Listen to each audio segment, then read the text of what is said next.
دنیا سے بے رغبتی کرنا اور امیدوں کو کم کرنا ہے، کیونکہ دنیا ختم ہونے والی ہے اور آخرت ہمیشہ باقی رہنے والی ہے۔ آپ صلی اللہ علیہ وسلم نے فرمایا، جو دنیا سے محبت کرتا ہے تو وہ اپنی آخرت کو خراب کرتا ہے، اور جو آخرت کو چاہتا ہے وہ اپنی دنیا کو خراب کرتا ہے، لہٰذا تم باقی رہنے والی آخرت کو فنا ہونے والی دنیا پہ ترجیح دو۔ اور ایک اور حدیث میں نبی کریم صلی اللہ علیہ وسلم کا فرمان ہے کہ دنیا آخرت کے مقابلے میں ایک قطرے کی طرح ہے، اور آخرت دنیا کے مقابلے میں ایک سمندر کی طرح۔ مسلم شریف کی روایت ہے۔ انشاءاللہ جب ہم ان شاخوں کو ڈیٹیل سے دیکھیں گے تو اس وقت پھر ان حدیثوں کی تفسیر اور تشریح بھی جاننے کی کوشش کریں گے۔ اور آپ کا فرمان ہے کہ دنیا مسلمانوں کے حق میں جیل خانہ اور کافروں کے حق میں جنت ہے، اور آپ کا فرمان ہے کہ دنیا کی ہر چیز معلوم ہے مگر ذکر الہی اور دیگر نیک اعمال اور عالم اور متعلم۔ دنیا سے مراد ہر وہ اشیاء ہے جو یاد الہی اور عمل صالحہ سے روکے اور غافل کر دے۔ نبی کریم صلی اللہ علیہ وسلم نے فرمایا، ضرورت سے زائد زمین و شغل دنیاوی مت رکھو، اس لیے کہ اس سے تم دنیا میں رغبت کرو گے اور آخرت سے نفرت کرنے لگو گے۔ ایک شخص نے کہا یا صلی اللہ علیہ وسلم کے پاس آیا اور عرض کیا کہ یا رسول اللہ صلی اللہ علیہ وسلم، مجھے ایسا کام بتائیے کہ اس کے کرنے سے میں اللہ اور مخلوق کے نزدیک محبوب ہو جاؤں۔ آپ نے فرمایا کہ دنیا سے بے رغبتی کرو تو اللہ تعالیٰ تم کو اپنا محبوب بنائے گا، اور لوگوں کے مال وغیرہ سے بے نیاز ہو جاؤ تو سب لوگ تم کو اپنا لیں گے۔ ایمان کی 72 جو شاخ ہے وہ غیرت دار ہونا، غیرت مند ہونا، غیرت دار ہونا، یعنی حرام اور ممنوعات سے نفرت کرنا، سخت ناراض ہونا اور بے شرمی اور دیوسی کو چھوڑنا۔ اللہ تعالیٰ کا فرمان ہے، آپ مسلمان عورتوں سے فرما دیجئے کہ اپنی نگاہیں نیچی رکھیں اور اپنی شرمگاہوں کی حفاظت کریں۔ آپ صلی اللہ علیہ وسلم نے فرمایا، اللہ تعالیٰ غیرت کرتا ہے اور مسلمان بھی غیرت کرتا ہے۔ اللہ تعالیٰ کی غیرت یہ ہے کہ مومن آدمی ان کو نہ کرے جن کو اللہ تعالیٰ نے حرام کیا، بخاری کی روایت ہے۔ آپ صلی اللہ علیہ وسلم کا فرمان ہے، غیرت کرنا ایمان ہے اور دیوسی کرنا نفاق ہے۔ علامہ علیمی فرماتے ہیں کہ دیوسی یہ ہے کہ آدمی مردوں عورتوں کو جمع کر کے چھوڑ دے کہ وہ آپس میں ملے جلیں۔ ایمان کی 73 جو شاخ ہے، فضول اور لغو باتوں سے الگ تھلگ رہنا اور بیکار باتوں اور بیکار کاموں میں حصہ لینا۔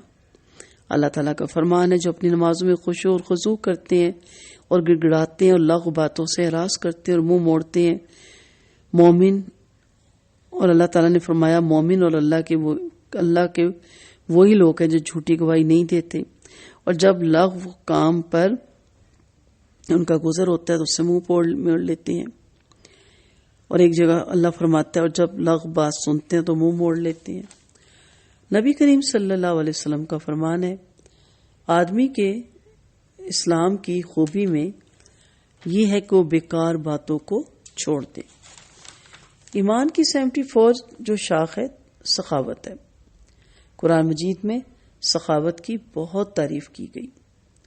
سورۃ آل عمران میں قرآن مجید میں اللہ تعالیٰ فرماتے ہیں، تم جلدی کرو اپنے رب کی بخشش کی طرف اور اس جنت کی طرف جس کا صرف عرض زمین اور آسمان کے برابر ہے، جو پرہیزگاروں کے لیے تیار کی گئی ہے، جو خوشحالی اور تنگی دونوں حالتوں میں اللہ کے راستے میں خرچ کرتے ہیں۔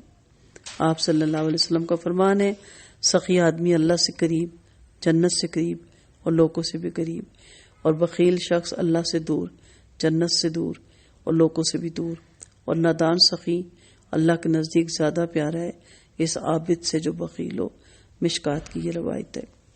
اور آپ صلی اللہ علیہ وسلم نے ترمذی میں روایت ہمیں ملتی ہے، فرمایا یہ دو باتیں مومن کامل کے اندر جمع نہیں ہو سکتی، بخل اور بدخلقی۔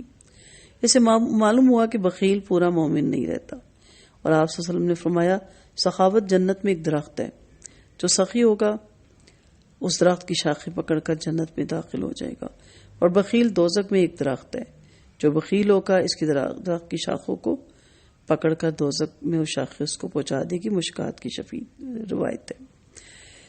ایمان کی 75ویں یعنی 75 جو شاخ ہے، بڑوں کی عزت اور چھوٹوں پہ شفقت۔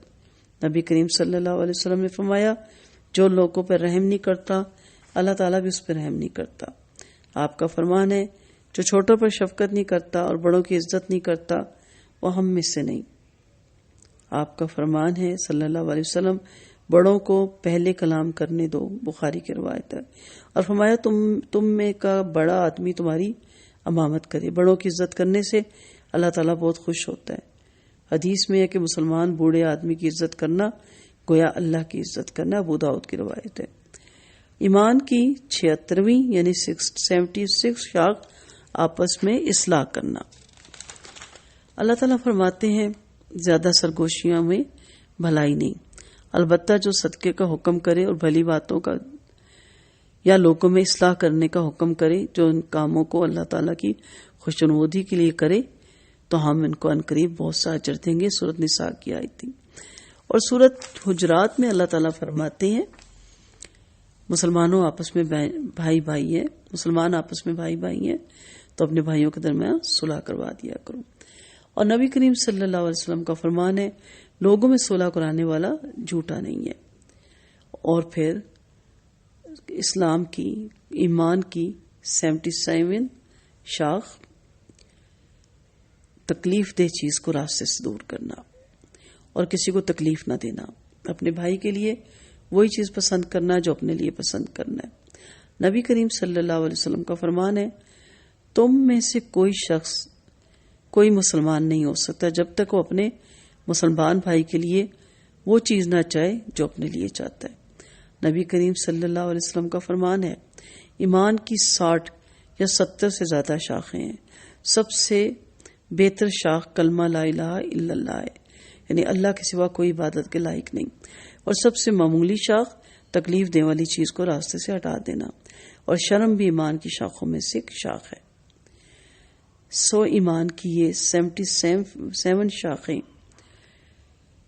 مکمل شعب الایمان بقئی سے آخذ کی گئی ہیں۔ اللہ تعالی ہم سب کو ان پر عمل کرنے کی توفیق عطا فرمائے اور ہمارا ایمان پہ خاتمہ فرمائے، آمین۔ اگلے لیکچر میں اللہ نے چاہا، ان کا اذن ہوا اللہ کا، اس کی توفیق سے اور آپ سب کی دعاؤں سے ہم ان شاخوں کو پھر ڈیٹیل سے اپنی استطاعت کے مطابق علماء کے کتابوں کو، احادیثوں کو، نبی کریم صلی اللہ علیہ وسلم اور قرآن کی آیتوں کو سامنے رکھتے ہوئے سمجھنے، سیکھنے، یاد کرنے اور اس پہ عمل کرنے کی انشاءاللہ کوشش کریں گے۔